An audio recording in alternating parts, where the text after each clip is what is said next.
तर विद्यार्थी मित्रांनो, आपण महाराष्ट्राचे स्टेट बोर्ड आहे त्याचं 11वीचं पुस्तक जे आहे अर्थशास्त्राचं हे अभ्यासणार आहोत. त्यातील पहिला धडा अर्थशास्त्र आणि मूलभूत संकल्पना इथं आपण अभ्यासणार आहोत. त्यामधील पहिलं म्हणजे प्रस्तावना इथं दिलेली आहे. प्रस्तावनेत त्यांनी सांगितलेलं आहे की नवनवीन वैज्ञानिक शोध आणि नवीन गोष्टी शोधून काढणे या बाबीचा ठसा आजच्या जगावर उमटलेला आहे. शास्त्रातील लक्षणीय प्रगतीमुळे शास्त्र म्हणजे नेमके काय या प्रश्नाचा शोध लावण्याचा आपण प्रयत्न करू लागतो.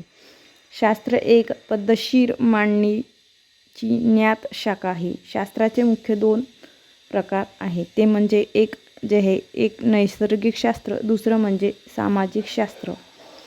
ज्या शास्त्रातील नियमांचे वैश्विक मान्यता आहे आणि या नियमांना सातत्य बंदिस्त प्रयोगशाळेत नियंत्रण पडताळून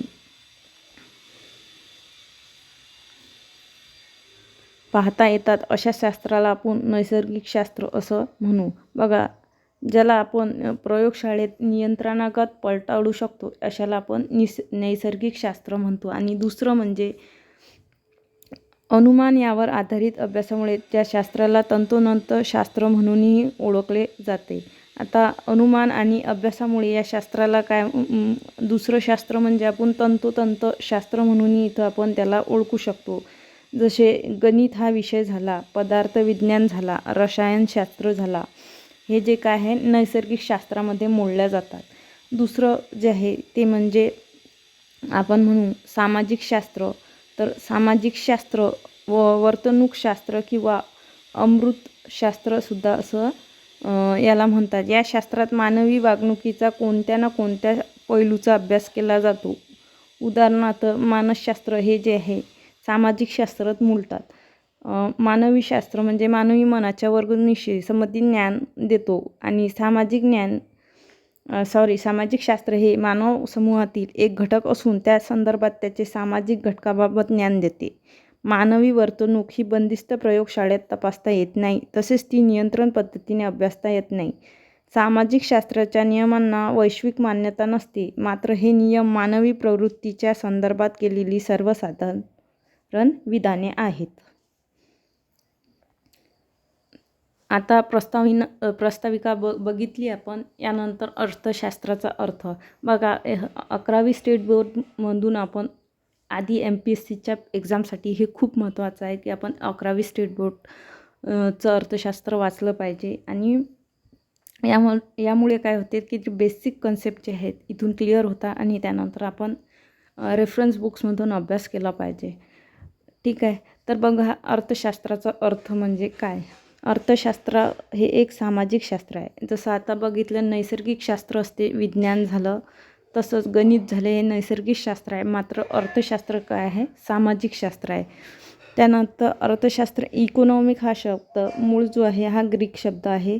त्यानंतर आयकोनिया बघा यापासून आलेला आहे आणि याचा अर्थ काय होतं तर कौटुंबिक व्यवस्थापन असा इथं त्या इकॉनॉमियाचा अर्थ होतो. त्यानंतर पॉल सोल्युसमन यांनी अर्थशास्त्राने वर्णन सामाजिक शास्त्राची राणी असे केलेले आहे. बघा, जे पॉल सोल्युसमन आहे म्हणजे कोणी सामाजिक शास्त्राची राणी अर्थशास्त्राचे वर्णन केलेले आहे तर पॉल सॅम्युएल्स यांनी केलेले आहे. आणि पॉल सोल्युसमन कोणत्या याचे वर्णन सामाजिक शास्त्राची राणी म्हणून केलेले आहेत तर खाली विषय असतील त्याच्यात अर्थशास्त्र आपल्याला टिक करावं लागतं. अशा प्रकारे अर्थशास्त्राची बेसिक संकल्पना आपण बघणार आहोत. त्यानंतर अर्थशास्त्र हे मानवाच्या आर्थिक वागणुकीचा अभ्यासाशी निगडीत आहे. या शास्त्रातूनच मानव आपल्या अमर्यादित गरजा मर्यादित साधनाद्वारे कशा प्रकारे करतो हे हाताळले आहेत. अर्थशास्त्राच्या काही प्रसिद्ध व्याख्या आपण याविषयी अधिक माहिती मिळवूया. बघा, कौटिल्य आणि त्यांची अर्थशास्त्रीय दृष्टिकोन आपण बघू.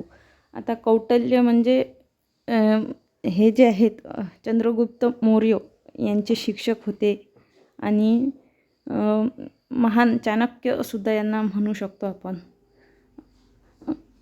कौटिल्य यांच्या मते अर्थ म्हणजे संपत्ती होय आणि शास्त्र म्हणजे जे आहे विज्ञान. बघा, अर्थ म्हणजे संपत्ती आणि शास्त्र म्हणजे विज्ञान असं अर्थशास्त्राचा अर्थ कौटिल्य यांनी म्हटला होता. म्हणूनच अर्थशास्त्र म्हणजे संपत्तीचे संपादन आणि व्यवस्थापन. मूलतः कौटिल्य यांच्या अर्थशास्त्र या राजकीय अर्थव्यवस्थेचा व्यापक ग्रंथ आहे. बघा, कौटिल्य यांनी कशावर बेस दिला? हा जो अर्थशास्त्र आहे राजकीय अर्थव्यवस्थेवर यांनी हा ग्रंथ दिला. त्यानंतर कौटिल्य यांचा अर्थशास्त्रीय दृष्टिकोनाचे महत्त्वाचे मुद्दे. यांनी सरकार किंवा राज्याची महत्त्वपूर्ण भूमिका इथं सांगितलेली आहे. त्यानंतर संपत्ती निर्माण करण्यावर लक्ष केंद्रित करून राज्याचे कल्याण करणे इथं त्यांना दुसरं मुद्दा सांगितलेला आहे. तिसरा म्हणजे सुशासन, कार्यक्षम आणि प्रशासन यंत्रणेची आवश्यकता इथं त्यांनी अर्थशास्त्रात सांगितलेली आहे. त्यानंतर अर्थशास्त्रामध्ये राजकीय कल्पनेचे संकलन हे इथं त्यांनी सांगितलेलं आहे. बघा, थोडीशी माहिती इथं दिलेली आहे. कौटिल्य हे मौर्यकालीन कालखंडातील एक महान राजकारणी, तत्त्वज्ञानी, अर्थशास्त्र व राजकीय सल्लागार होते. तसेच त्यांना चाणक्य किंवा विष्णुगुप्त म्हणूनही ओळखले जाते. त्यांनी प्राचीन भारतातील व्यवस्थेवर अर्थशास्त्र हा राजकीय ग्रंथ लिहिलेला आहे. आता अर्थशास्त्र ॲडम स्मिथच्या व्याख्या इथं दिलेली आहे. तर ॲडम स्मिथ यांची जी व्याख्या आहे संपत्ती संबंधित, बघा, संपत्तीच्या संबंधित अर्थशास्त्राची व्याख्या कोणी केलेली आहे? तर ॲडम स्मिथ यांनी केलेली आहे. ॲडम स्मिथ यांना सनातनवादी अर्थशास्त्रज्ञ, बघा, कोणते अर्थशास्त्रज्ञ हे सनातनवादी, आणि त्यांना अर्थशास्त्राचे जनक असे मानले जाते. त्यांनी अर्थशास्त्राची संपत्तीविषयक व्याख्या 1767 त्यांनी प्रकाश केलेल्या राष्ट्राची संपत्ती इथं दिलेली आहे. An inquiry into the nature of casual of its wealth of nation या ग्रंथात मांडली. आणि ॲडम स्मिथ यांच्या मते अर्थशास्त्र हे संपत्तीचे शास्त्र आहे. तर कोणाच्या मते जे अर्थशास्त्र आहे हे संपत्तीचे शास्त्र आहे? तर ॲडम स्मिथ यांच्या मते ते संपत्तीचे शास्त्र आहे. ठीक आहे. त्यानंतर ॲडम स्मिथ यांनी जे व्याख्या दिली याचे महत्त्वाचे मुद्दे म्हणजे निर्हस्तक्षेपचे धोरण, यांनी याला सांगितले आहे निर्हस्तक्षेपचे धोरण. दुसरं म्हणजे भांडवल व संपत्तीचा साठा. तिसरं म्हणजे यांनी सांगितलं आहे अर्थशास्त्र हे घडामोडीमध्ये नैसर्गिक नियम. त्यानंतर चौथं यांनी दिलेलं आहे वृद्धीच्या सिद्धांतामध्ये श्रमविभाजन या वैशिष्ट्य पैलूचे यांनी महत्त्व इथं सांगितलेले आहेत. त्यानंतर पॉल रोमर आणि विलियम्स नॉर्थम्स यांनी 2018 18 सालच्या अर्थशास्त्र नोबेल स्मृती पुरस्कार प्राप्त झालेला आहे. आणि पॉल रोमर हे आर्थिक वृद्धीचे अभ्यासासह आहे आणि नॉर्थम्स हे पर्यावरणीय अर्थशास्त्रामध्ये उल्लेखनीय योगदान तिथं दिलेले आहे. तर हे एक साधारण GK आहेत, बस लक्षात ठेवा. यानंतर आपल्याला प्रोफेसर अल्फ्रेड मार्शल दिसतात आणि यांची जी व्याख्या आहे ॲडम स्मिथने संपत्तीच्या याच्यावर केली ती, यांनी कल्याणकारी अर्थव्यवस्थेची इथं व्याख्या आपल्याला दिलेली आहे. काय दिलेली आहे? कल्याणकारी अर्थव्यवस्थेची इथं व्याख्या दिली. तर प्रोफेसर अल्फ्रेड मार्शल यांनी कल्याणकारी अर्थव्यवस्थेची व्याख्या इथं मांडलेली आहे. हे जे आहे हे नवसनातनवादी अर्थशास्त्र असून त्याची अर्थशास्त्राची मूलतत्वे जे आहे म्हणजे प्रिन्सिपल ऑफ इकॉनॉमिक हे पुस्तक 1819 साली प्रकाशित केले यांनी. मार्शल यांच्या वाक्याचे महत्त्वाचे मुद्दे म्हणजे, बघा, लक्षात ठेवा, सामान्य माणसाचा अभ्यास. अर्थशास्त्र म्हणजे काय म्हटलेले आहे? सामान्य माणसाचा अभ्यास. दुसरं म्हणजे आर्थिक वर्तनाचे शास्त्र. काय म्हटलेलं आहे? आर्थिक वर्तनाचे शास्त्र. तिसरं म्हणजे अर्थशास्त्र म्हणजे भौतिक कल्याणाचा अभ्यास. भौतिक कल्याणाचा अभ्यास. त्यानंतर यांनी म्हटलेलं आहे केवळ संपत्तीचे शास्त्र नाही, संपत्तीचे शास्त्र नाही फक्त, बाकीसुद्धा आहे. यानंतर आपण बघणार आहोत लिओनेल रॉबिन्स यांची दुर्मटतेवर आधारित अर्थशास्त्राची संकल्पना. आता इथं वेगवेगळे आपल्याला अर्थशास्त्रज्ञ दिलेले आहेत आणि त्याची व्याख्या कशावर बेस्ड आहे हे माहिती असणं आवश्यक आहे. तर लिओनेल रॉबिन्स यांची जी आहे ते आता दुर्मिळतेवर आधारित आहे. कशावर आहे? दुर्मिळतेवर आधारित आहे. त्यानंतर अर्थशास्त्राची व्याख्या अतिशय प्रसिद्ध व्याख्या यांनी दिलेली आहे. रॉबिन्स यांनी 1932मध्ये अर्थशास्त्राचे स्वरूप व महत्त्वाचं an essay of nature and significance of economic science हे पुस्तक यांनी प्रकाशित केले. त्यात त्यांनी अर्थशास्त्राची व्याख्या जी आहे दुर्मिळतेवर आधारित यांनी सांगितलेले आहे. बघा इथं सांगितलेलं आहे अमर्याद गरजा आणि मर्यादित परंतु दुर्मिळ व पर्यायी उपयोगाची साधने केवळ मेल घालतानाच करण्यात येणाऱ्या मानवी वर्तनाचा अभ्यास करणारे शास्त्र म्हणजे इथं त्यांनी अर्थशास्त्र सांगितलेले आहे. रॉबिन्स यांच्या व्याख्याच्या महत्त्वाचे मुद्दे म्हणजे अमर्याद गरजा आणि साधे, त्यानंतर मर्यादित साधने, अमर्याद काय आहे? गरजा आहे. त्यानंतर मर्यादित मात्र साधने आहे. गरजांचं प्राधान्यक्रम यांनी सांगितलेलं आहे तिसरं म्हणजे, आणि चौथं म्हणजे साधनाचा पर्यायी उपयोग. इथं त्यांनी असे महत्त्वाचे 4 मुद्दे रॉबिन्स यांनी मांडलेले आहेत. बघा इथं थोडासा इन्फॉर्मेटिव्ह चार्ट दिलेला आहे. एक म्हणजे सनातन संप्रदाय 8वे शतक 18वे शतक जे आहे ॲडम स्मिथ आणि डेव्हिड रिकार्डो, जे.एस. मिल्स आणि टी.आर. माल्थस यांचे 18वे शतक आहे. ह्या अर्थशास्त्राची नावं आपल्याला तिथं बघायला मिळतात. त्यानंतर नव सनातन संप्रदाय 19वे आणि शतक व 20व्या शतकाचे सुरुवातीचे अर्धा भाग जो आहे तो म्हणजे अल्फ्रेड मार्शल, ए.एस. पिंगू आणि आयर्विन फिशर इत्यादींनी अर्थशास्त्रे 19व्या शतकात आपल्याला बघायला मिळतात. त्यानंतर आधुनिक संप्रदाय जो 20व्या शतकातला आहे त्यात आपल्याला जे.एम. केन्स आणि लिओनेल रॉबिन्स आणि पॉल सोल्युसमन हे 3 इथं अर्थशास्त्रज्ञ 20व्या शतकात आपल्याला इथं बघायला मिळतात. आता अर्थशास्त्राच्या शाखा सर रॅगनफिश यांनी 1973 साली अर्थशास्त्राची 2 शाखांमध्ये विभागणी केलेली आहे. एक म्हणजे सूक्ष्म, दुसरी म्हणजे स्थूल अर्थशास्त्र आहे. मायक्रो आणि मायक्रोस आपण त्याला नाव दिलेलं आहे. यापासून हे जे 2 प्रकार आहेत, एक रॅग्नर फिश यांनी 1973मध्ये 2 सूक्ष्म आणि स्थूल अशा 2 याच्यात विभागणी केलेली आहे.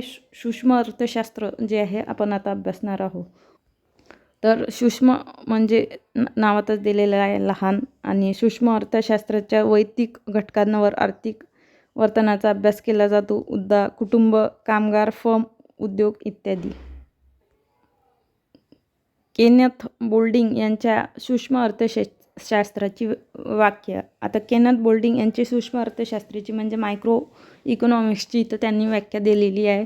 विशिष्ट उत्पादन संस्था, विशिष्ट कुटुंब, वैयक्तिक किमती, वेतन, उत्पन्न, वैयक्तिक उद्योग आणि विशिष्ट वस्तूंचा अभ्यास करण्याचे शास्त्र म्हणजे सूक्ष्म अर्थशास्त्र इथं त्यांनी सांगितलेले आहे. त्यानंतर सूक्ष्म अर्थशास्त्राच्या मूलभूत संकल्पना. पहिली म्हणजे गरजा. मोजक्या शब्दात गरजेची व्याख्या करणे कठीण आहे, पण शास्त्रज्ञदृष्ट्या अर्थशास्त्रीयदृष्ट्या समाधानाच्या अभावाची जाणीव म्हणजे गरज होय. या जाणीवेतून मानव वैयक्तिक गरजा पूर्ण करण्याचा प्रयत्न करतो. मानवी गरजा प्रामुख्याने 2 मुख्य कारण आहेत. मानवी गरजा वाढवण्यासाठी 2 कारण म्हणजे एक नवीन शोध आणि दुसरं म्हणजे नवपरिवर्तनामुळे राहणीमानाचा दर्जा सुधारण्याची इच्छा. दुसरं म्हणजे लोकसंख्येमध्ये झालेली वाढ तिथं आपल्याला बघायला मिळतं. त्यानंतर गरजेचे वैशिष्ट्य इथं आपल्याला सांगायचे आहे. अमर्यादित गरजा म्हणजे काय? गरजा ह्या पुन्हा पुन्हा निर्माण होतात असून त्यात कधीही न संपणाऱ्या असतात आणि एक गरज पूर्ण करेपर्यंत दुसरी गरज पुन्हा निर्माण होते, त्यामुळे गरजा सातत्याने निर्माण होतात. दुसरं म्हणजे गरजा ह्या पुनरुद्भवी असतात, म्हणजे काही गरजा पुन्हा पुन्हा निर्माण होतात तर काही गरजा प्रसंगी रूप निर्माण होतात. बघा इथं आपल्याला पुस्तकात त्यांनी चित्र दाखवलेले आहे. जेव्हा आपल्याला लहान असतो तेव्हा आपल्याला खेळण्याची गरज असते. आपण तिथं खेळणे, बॉल, बॅल असं तिथं आपण चित्र मांडतो. कारण बालअवस्थेत आपल्याला आपल्या गरजा ज्या आहे एक कार मोटरच्या नसतात. त्यानंतर आपण तरुण होतो तर आपल्याला इथं मोटरसायकलची गरज भासते. कामावर जातो. त्यामुळे आपली तरुण अवस्थेत जे आहेत गरजा वेगळ्या असतात. त्यानंतर मात्र आपण म्हातारा होतो आणि म्हातारा अवस्थेत वेगळ्या गरजा आपल्याला इथं दिसून येतात. तसं वेगवेगळ्या गरजाचे इथं चित्र आपल्याला दिलेलं आहे. बघा इथं तेच सांगितलेलं आहे, गरजा वयानुसार बदलतात. वेगवेगळ्या गरजा व त्याचे समाधान परत्व बदलत असतात. गरजा ह्या लिंगभेदानुसार सुद्धा बदलतात. स्त्रीची वेगळी गरज असते किंवा पुरुषाची वेगळी गरज असते. यानुसार ते लिंगानुसार सुद्धा बदलतात तिथं. त्यानंतर गरजा ह्या पसंतीक्रमाने बदलतात. म्हणजे प्रत्येक व्यक्ती आपापल्या सवयी, आवडीनिवडी आणि पसंतीनुसार सुद्धा गरजा बदलू शकतो. गरजा ह्या हवामानानुसार सुद्धा बदलतात. आता वेगवेगळ्या हवामानानुसार आणि ऋतूनुसार सुद्धा बघा, उन्हाळ्यात आपल्याला आईस्क्रीम खावाशी वाटते. त्यानंतर आपण उन्हाळ्यात स्वेटर वगैरे घालत नाही, हे जे आहे हिवाळ्यातच घालतो. त्यामुळे आपल्याला सांगते की गरजा ह्या हवामानानुसार सुद्धा बदलतात. त्यानंतर गरजा ह्या संस्कृतीनुसार सुद्धा बदलतात. आपल्या ज्या गरजा या संस्कृतीनुसार बदलत असतात. त्याच्या गरजा निवडीवर आणि संस्कृतीचा विशेष प्रभाव पडतो. जसं आहार आणि वेशभूषा वेगवेगळ्या असतात. कोळी लोक मांस मच्छी खातात तर गुजराती लोक ते खात नाही. अशा प्रकारे आपण तिथं सांगू शकतो. इथं गरजांचे वर्गीकरण करण्यात आलेले आहे. गरजांचे वर्गीकरण जे आहे खालील प्रकारे केलेलं आहे. पहिलं जे आहे आर्थिक आणि आर्थिकतेवर गरजा. म्हणजे आता बघा, ज्या गरजेची पूर्तता पैशांच्या सहाय्याने केली जाते त्यांना आपण आर्थिक गरजा असे म्हणतो. आणि वैयक्तिकरित्या त्यांचा मोबदला पैशाच्या स्वरूपात दिला जातो. उदाहरणार्थ अन्न, औषधे इत्यादी. त्यानंतर आपण बघू, ज्या गरजा आपण पैशाशिवाय पूर्ण करता येतात त्या म्हणजे आर्थिकेतर गरजा असं होय. जसं हवा झाली, सूर्यप्रकाश झाला इत्यादी हे मोफत मिळतात आणि याला आर्थिकेतर गरजा आणि हे महत्त्वाचे असतात. त्यानंतर आपण बघू वैयक्तिक गरजा आणि सामूहिक गरजा म्हणजे काय. तर ज्या गरजा वैयक्तिक पातळीवर पूर्ण केल्या जातात त्यांना आपण वैयक्तिक गरजा असं म्हणू. जसं डॉक्टरांच्या स्टेटेस्कोप जे आहे, डॉक्टरांना स्टेटेस्कोपची गरज आहे. न्यायाधीशाचा कोटाची गरज आहे. सामूहिक गरजा म्हणजे आपण म्हणू की सामाजिक गरजा आहेत जिथे गरजांची सामूहिक पूर्तता केली जाते. उदाहरणार्थ रेल्वेचा प्रवास. एक जण एका रेल्वेत नाही बसत तर सगळेजण मिळून वेगवेगळे लोक एका ट्रेनमध्ये येऊन त्याचा प्रवास करतात. त्यानंतर इथं आपल्याला बघायला मिळतं जीवनावश्यक सुखसोयीचे आणि चैनीच्या गरजा. आता मूलभूत गरजा म्हणजे जीवनावश्यक गरजा होय. उदाहरणार्थ अन्न, वस्त्र, निवारा, शिक्षण, आरोग्य इत्यादी जे आहेत त्या मूलभूत गरजा आहे. आणि ज्या गरजेच्या व्यक्तीला जीवनामध्ये सुख समाधान देतात त्यांना सुखसोयीच्या गरजा असे म्हणतात. जसं धुलाई यंत्र जे आहे, washing machine, mixer, pressure cooker इत्यादी जे आहे त्या सुखसोयीच्या गरजा आहे. आणि ज्या गरजामुळे व्यक्तीला आनंद आणि सामाजिक प्रतिष्ठा मिळते त्यांना आपण चैनीच्या गरजा असं म्हणतो. वातानुकूल गाडी जर असेल, फर्निचरयुक्त घर असेल तर याला आपण चैनीच्या गरजा असं म्हणतो. आता वस्तू आणि सेवा काय असते, तर ही एक अर्थशास्त्रामधील प्रसिद्ध संकल्पना आहे. ज्या घटकाद्वारे मानवी गरजा पूर्ण केली जाते त्यास वस्तू आपण म्हणतो आणि वस्तूंच्या भौतिक अस्तित्व असते. उदाहरणार्थ शिक्षकाने वापरलेला खडू हे शिक्षकाची भौतिक गरज आहे. दुसरं म्हणजे सेवा, त्या देखील मानवी गरजा भागवतात परंतु सेवांना भौतिक अस्तित्व नसते. शिक्षणाचे शिकवणे जे आहेत हे जे आहेत शिकवणे जे आहे शिक्षणाचे हे जे आहे भौतिक गरज नाही आहे. तर हे सेवाच्या स्वरूपात इथं त्याची शिकवणी आपल्याला उपलब्ध होते. तर वस्तूचा फरक समजला आणि सेवांचा इथं फरक समजला असेल. त्यानंतर आपल्याला बघायचं उपयोगिता. वस्तू आणि सेवामध्ये असणारी मानवी गरज भागवण्याची क्षमता म्हणजे उपयोगिता आहे. आता त्याला खडूचा पण गरज असते आणि शिक्षक जे आहे शिकवणी ज्ञान देण्याची पण गरज असते. याची उपयोगिता म्हणजे यांची गरज भागवण्याची क्षमता म्हणजे उपयोगिता आपण त्याला म्हणू शकतो. यानंतर आपल्याला मूल्य काय आहे, तर अर्थशास्त्रामध्ये मूल्य दोन प्रकारे सांगल्या जाते. एक म्हणजे उपयोगिता मूल्य, दुसरं म्हणजे विनिमय मूल्य. तर आता पहिल्यांदा आपण उपयोगिता मूल्य बघू. तर उपयोगिता मूल्य एखाद्या वस्तूच्या मूल्याशी संबंधित आहे.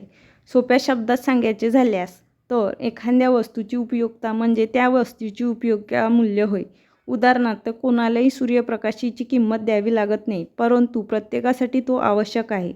अर्थशास्त्रीय परिभाषेत सूर्यप्रकाशाला उपयोगिता मूल्य हे विनामूल्याचे वस्तूचे उदाहरण आहे. त्यानंतर विनिमय मूल्य जे आहे, विनिमय मूल्य म्हणजे एखाद्या वस्तूच्या दुसऱ्या वस्तूच्या किंवा सेवेच्या स्वरूपात व्यक्त केलेले मूल्य आहे. हे मूल्य पैशाच्या स्वरूपात सांगितले जाते की वस्तूची किंमत असते. ज्या वस्तूला पैशाच्या किंमत मोजावी लागते त्याला आर्थिक वस्तू असे म्हणतात. उदाहरणार्थ टीव्ही, कार इत्यादी वगैरे आपण तिथं म्हटल्या जाऊ की हे विनिमय मूल्यामध्ये येतात. इथं आता हिरे आणि पाणी विरोधाभास. काही वस्तूंची उपयोगिता व मूल्य जास्त असते त्याला विनिमय मूल्य कमी असते. उदाहरणार्थ आपण बघू, जर पाणी काही वस्तूचे उपयोगिता मूल्य कमी पण दुर्मिळतेमुळे विनिमय मूल्य जास्त असते. उदाहरणार्थ हिरा. बघा, पाण्याची आपल्याला गरज आहे तरी त्याचे मूल्य मात्र कमी आहे. त्यानंतर हिरा जो आहे आपल्याला कमी, त्याची उपयोगिता जी आहे कमी आहे आणि त्याचे मूल्य मात्र इथं जास्त आहे. तर अशा प्रकारे आपल्याला हिरे आणि पाणी याचा विरोधाभास व्यक्त करता जातो.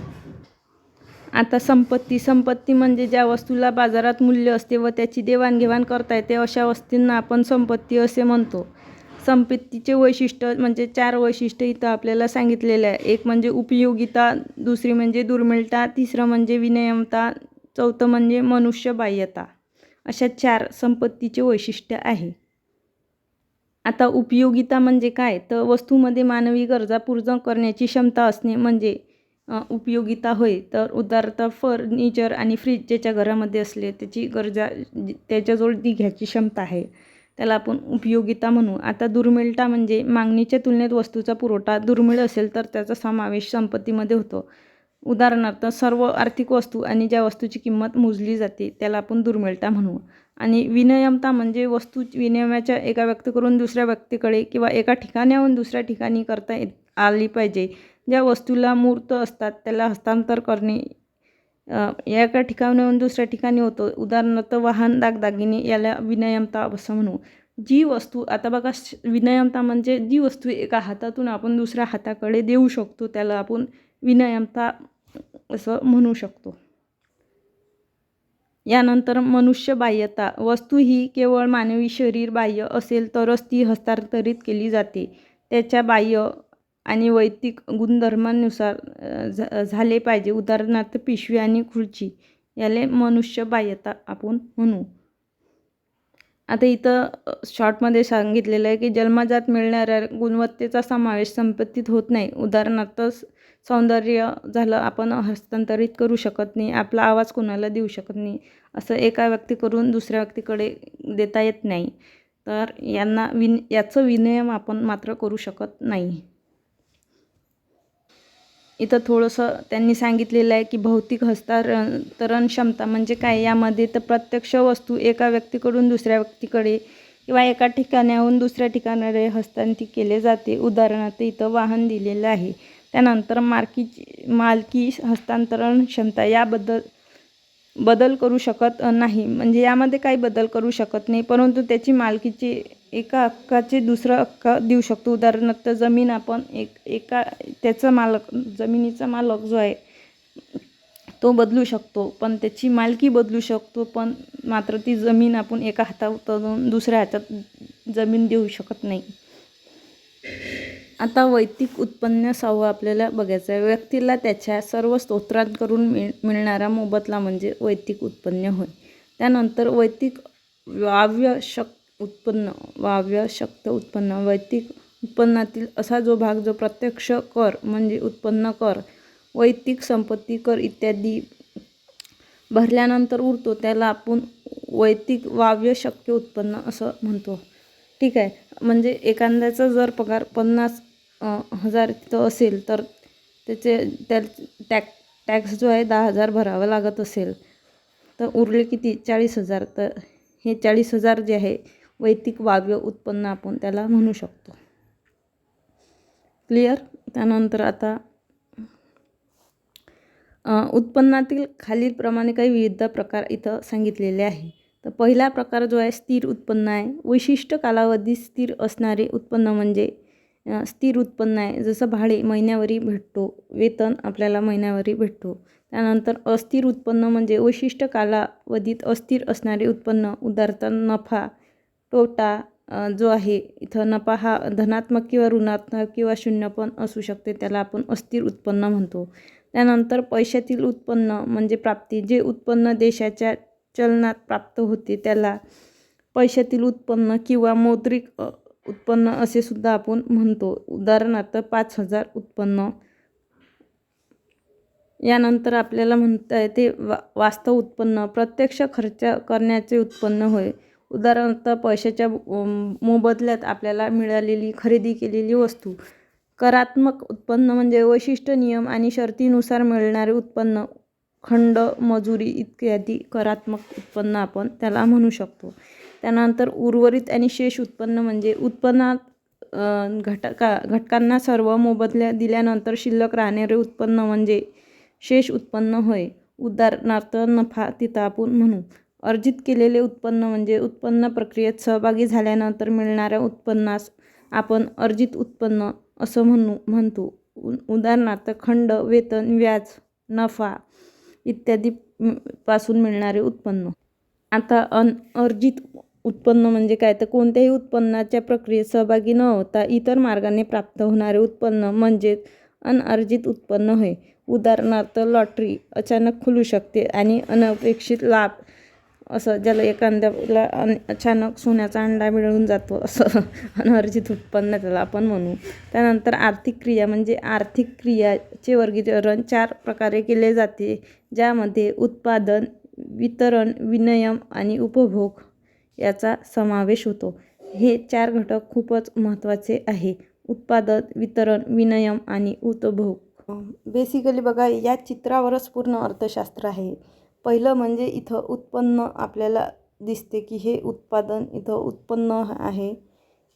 त्यानंतर याचं जे आहे वितरण होते, त्यानंतर आपण याचं विनिमय करतो म्हणजे देवाणघेवाण करतो. पैसे दिले, याने हिला चॉकलेट दिली, त्यानंतर ही चॉकलेट हिला भेटते आणि ही मुलगी ती चॉकलेट खाते, यात काय करते तर याचा उपयोग करते. तर अशा प्रकारे हे 4 गोष्टी इथं सांगितलेल्या आहेत. बेसिकली आपल्याला चित्रात दिल्याप्रमाणे उत्पादन म्हणजे आता उपयोगिताची निर्मिती म्हणजे उत्पादन होय. भूमी, श्रम, भांडवल आणि समायोजन हे 4 उत्पन्नाचे प्रमुख घटक आहे. बघा, भूमीमधून उत्पादन होतं, श्रम करून उत्पादन होतं, भांडवल किंवा समायोजक हे 4 जे आहे उत्पन्नाचे प्रमुख घटक आहे. आता हे लक्षात ठेवा, अर्थशास्त्रीयदृष्ट्या ज्या व्यवसायातून कोणतीही प्रकारची आर्थिक उलाढाल होत नाही, केवळ मानवी जीवनात समाधान व मोठ्या प्रमाणात जीवनमूल्याची निर्मिती होते, असे व्यवसाय उत्पन्न श्रेणीत महत्त्वाचे नाहीत. उदाहरणार्थ छंद. इथं आपण उत्पन्नाचे 4 घटक बघितले. त्यातले पहिले म्हणजे भूमी. भूमी हा उत्पन्नाचा नैसर्गिक घटक असून तो विनामूल्य देणगी आहे. भूपृष्ठावर तसंच भूपृष्ठाच्या वर किंवा भूपृष्ठाच्या खाली उपलब्ध असलेल्या नैसर्गिक साधनसंपत्तीच्या अर्थशास्त्रामध्ये भूमी असे म्हणतात. उदाहरणार्थ खनिजे ही भूपृष्ठाखाली मिळतात, मृदा, पाणी हे भूपृष्ठालगत मिळते, तर हवा, सूर्यप्रकाश हे भूपृष्ठावर मिळतात. म्हणजेच काय, तर अर्थशास्त्रात भूमी ही व्यापक संकल्पना आहे. उत्पादन कार्यात सहभागी झाल्याबद्दल भूमीला खंड मिळतो. त्यानंतर आपण श्रम बघू. तर उत्पादन प्रक्रियेत श्रम ही मानवी घटक आहे. तर आर्थिक मोबदला मिळवण्याच्या हेतूने मानवाने केलेले कोणत्याही शारीरिक आणि बौद्धिक काम म्हणजे श्रम होय. श्रम ह्या उत्पादन घटकाला वेतन, मजुरीच्या स्वरूपात मोबदला मिळतो. उदाहरणार्थ सुतार झाला, लेखनिक झाला, अभियंता झाला इत्यादी आपण त्याच्याप्रमाणे ते कामं ते करतात. त्यानंतर आपल्याला बघायचं आहे भांडवल. भांडवल काय असते, तर पुढील उत्पादकाच्या वाढीसाठी भांडवलाची निर्मिती केली जाते. भांडवल हा उत्पन्नाच्या मानवनिर्मित एक घटक आहे. त्यानंतर भांडवल या उत्पादन घटकेला व्याजाच्या स्वरूपात मोबदला मिळतो. उदाहरणार्थ यंत्रसामग्री, तंत्रज्ञान, कारखाने, इमारती इत्यादी. त्यानंतर संयोजक. उद्योगाचा जे आहे प्रमुख व्यवस्थापक व कप्तान म्हणजे समायोजक होय. उत्पादक प्रक्रियेत समायोजक कौशल्याबद्दल त्याला नफ्याच्या स्वरूपात मिळतो. अशा प्रकारे आपण उत्पन्नाचे 4 भाग बघितले. आता म्हणजे वितरण. उत्पादनाचे समाजाच्या विविध भागांमध्ये वितरण होते. उत्पादन घटकाचे मोबदले खंड जे आहेत खंड, वेतन आणि व्याज, नफा या स्वरूपात वितरण व्यवस्थेद्वारे वितरित केले जाते. त्यानंतर विनिमय म्हणजे काय? तर विनिमय म्हणजे आर्थिक वस्तू व सेवांची देवाणघेवाण किंवा खरेदी विक्री होय. अर्थशास्त्रामध्ये विनिमय हा प्रामुख्याने आर्थिक व्यवहाराशी संबंधित आहे. त्यानंतर उपभोग. तर उपभोग म्हणजे आपण बघितलं ते मुलगी चॉकलेट खात आहेत, ते काय घेत आहेत? चॉकलेटचा उपभोग घेत आहेत. तर उपभोग म्हणजे मानवी गरजा पूर्ण करण्यासाठी वस्तू व सेवांचा उपभोग होय. स्थूल अर्थशास्त्र. आता स्थूल अर्थशास्त्र म्हणजे मोठे किंवा एकूण स्थूल अर्थशास्त्रामध्ये एकूण घटकाचा म्हणजे एकूण रोजगार, राष्ट्रीय उत्पन्नात एकूण गुंतवणूक, एकूण बचत, एकूण उपभोग आणि एकूण पुरवठा व एकूण मागणी, सामान्य किंमत पातळीवर इत्यादी अभ्यास इथं स्थूल अर्थशास्त्रात आपल्याला केला जातो. केनथ बोल्डिंग यांची स्थूल अर्थशास्त्राची व्याख्या. स्थूल अर्थशास्त्राचा संबंध वैयक्तिक प्रमाणाशी नसून ते किंवा परिणामाशी येतो. म्हणजे वैयक्तिक परिणामाशीच त्याचा संबंध नाही आहे, पण एकूण परिणामाशी त्याचा संबंध आहे. तर वैयक्तिक जे आहे उत्पन्नाशी वैयक्तिक उत्पन्नाशी नसून राष्ट्रीय उत्पन्नाशी येतो. बघा, वैयक्तिक त्याला इन्कम किती आहे, त्याला 50,000 पगार आहे की 10,000 आहे, त्याला घेणं देणं नाही. पण राष्ट्रीय उत्पन्न नेमकं किती असते ते इथं महत्त्वाचं आहे. त्यानंतर आपल्याला म्हणू शकतो की वैयक्तिक किमतीशी नसून सर्वसाधारण किमतीच्या पातळीशी येतो. तसेच वैयक्तिक उत्पन्नाशी नसून तो राष्ट्रीय उत्पन्नाशी येतो. ठीक आहे. इथं आपल्याला केनथ बोल्डिंगची स्थूल अर्थशास्त्राची व्याख्या सांगितलेली आहे. त्यानंतर आपल्याला म्हणता येईल स्थूल अर्थशास्त्राचा मूलभूत संकल्पना काय आहे? तर राष्ट्रीय उत्पन्न. बघा, राष्ट्रीय उत्पन्न हे देशाच्या आर्थिक व्यवहाराशी संबंधित असते आणि त्याला देशाचे एकूण उत्पन्न असेही म्हणतात. एका आर्थिक वर्षात अर्थव्यवस्थेमध्ये उत्पादित झालेल्या अंतिम वस्तू आणि सेवांची बाजारभावानुसार केलेली गणना म्हणजे राष्ट्रीय उत्पन्न होय. इथं आपल्याला राष्ट्रीय उत्पन्न समितीने दिलेली व्याख्या. तर राष्ट्रीय उत्पन्न म्हणजे एखाद्या विशिष्ट कालखंडात उत्पादित करण्यात आलेल्या वस्तू व सेवांची दुहेरी गणना टाळून केलेले मापन म्हणजे इथं राष्ट्रीय उत्पन्न सांगितलेलं आहे. त्यानंतर बजेट. उत्पन्नाचा एक असा भाग जो भविष्यातील गरजा पूर्ण करण्यासाठी सध्याचा उपभोग त्याग करून शिल्लक राहतो आणि त्यास आपण बचत म्हणतो. तसेच बचत म्हणजे उत्पन्नाचा असा भाग जो चालू उपभोगावर खर्च केला जात नाही. त्यानंतर गुंतवणुकीची व्याख्या बघू. तर बचतीतून भांडवली निर्माण होते आणि भांडवलाचा वापर उत्पादन प्रक्रियेत करणे म्हणजे गुंतवणूक होते. उदाहरणार्थ यंत्रसामग्री आणि उपक्रमे. त्यानंतर चौथं म्हणजे व्यापक चक्र. व्यापक चक्र काय आहे? तर अर्थव्यवस्थेत घडून येणाऱ्या आर्थिक चढउतारामुळे व्यापारात जो बदल घडून येतात त्यांना आपण व्यापक चक्र असे म्हणतो. ते प्रामुख्याने आर्थिक क्रियांमधील चढ उतार निर्माण करणारे. बघा, प्रॉफिट अँड लॉस दोन्ही आपण जर एखादा बिझनेस करतो तर दोन्ही याला आपल्याला समोर जावे लागते. तर अशाला आपण व्यापार चक्र म्हणतो. आता तेच सांगितलेलं आहे. चढ उतार म्हणजे तेजी आणि मंदी. तेजी म्हणजे सातत्याने सामान्य किंमत पातळीची होणारी वाढ म्हणजे तेजी होय. मंदी म्हणजे सातत्याने सामान्य किंमतीच्या पातळीत होणारी घट म्हणजे मंदी होय. त्यानंतर इथं सांगितलेलं आहे व्यापारातील चक्रीय बदलामुळे निर्माण होणाऱ्या बेकारीस आपण चक्रीय बेकारी असं म्हणतो. ठीक आहे. त्यानंतर आर्थिक वृद्धी म्हणजे काय? आर्थिक वृद्धी या संकल्पनेला संख्यात्मक दृष्टिकोन आहे. सोप्या शब्दात सांगायचं तर आर्थिक वृद्धी म्हणजे दीर्घकाळ देशाच्या वास्तव उत्पन्नात झालेली संख्यात्मक वाढ आपण इथं म्हणू शकतो. तर हे शब्द महत्त्वाचा आहे. संख्यात्मक वाढ म्हणजे आर्थिक वृद्धी आपण त्याला म्हणतो. तर आर्थिक विकास काय आहे? तर ही एक व्यापक संकल्पना आहे. ही संकुचित संकल्पना होती, ही व्यापक आहे. आणि यात जो आहे हा गुणात्मक दृष्टिकोन आहे. यात जो होता संख्यात्मक होता.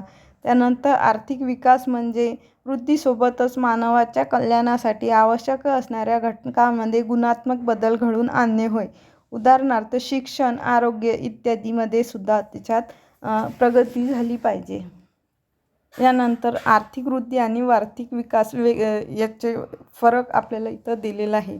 आर्थिक वृद्धी म्हणजे देशाच्या वास्तव उत्पन्नात होणारी वाढ आपण याला म्हणू शकतो. तर आर्थिक विकास म्हणजे वृद्धीबरोबरच महत्त्वपूर्ण आर्थिक घटकाच्या परिवर्तनशील बदल जे लोकांच्या कल्याणात होणारी वाढ म्हणजे इथं आपण आर्थिक विकास म्हणतो. त्यानंतर दुसरा मुद्दा म्हणजे ही जी संकल्पना आहे ती संकुचित आहे आणि संख्यात्मक आहे. दुसरी म्हणजे ही व्यापक आहे आणि गुणात्मक आहे. तिसरं म्हणजे आर्थिक वृद्धी हे विकासाशिवाय शक्य आहे, पण आर्थिक विकासाशिवाय आर्थिक वृद्धी शक्य नाही.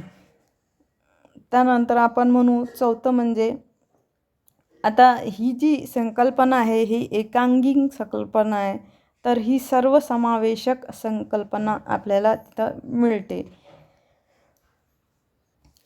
त्यानंतर आपण बघूया आर्थिक वृद्धी ही स्वयंस्फूर्त आणि प्रतिग्रामी होणारा बदल आहे.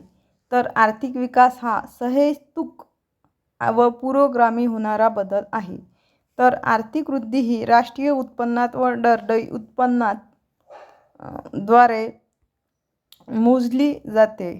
तर आर्थिक विकास हा कृषी उत्पादकता आणि औद्योगिक उत्पादकता आणि जीवनमानाचा दर्जा इत्यादीद्वारे मोजला जातो.